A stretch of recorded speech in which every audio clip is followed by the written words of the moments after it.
Napakaraming naglalabasang issue tungkol kay Janine Gutierrez at Jericho Rosales, lalo na sina Paolo Abilino at Kim Chiu. Nag-aaway-away nga ang mga fans, gera patani pag nagbangayan sa social media.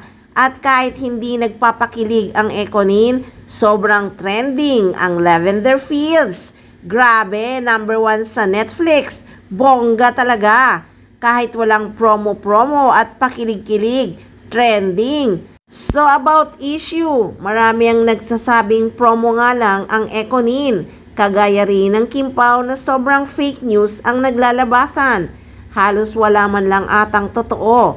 May mga resibo daw na nagbabike at nagja-jogging. Minsan lang ako talaga manood pag Kim Pao ang topic, pero wala akong mapanood na totoo. Namimili na nga ako ng panunooring mga vlogger, pero wala talaga kahit isa akong pinaniniwalaan.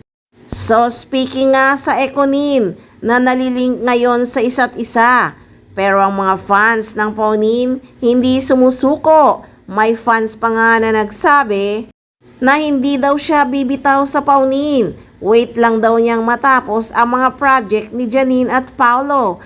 Nararamdaman daw niya talaga na Paunin pa rin. Yes, ako naman love ko talaga ang Paunin. Bahala na si Batman. Basta ang importante, trending ang Lavender Fields. Kahit walang promo at pakilig-kilig kina Jericho at Janine Gutierrez. Exciting kasi ang story, pati ang pag-arte ng bawat artista. Nakaka-excite.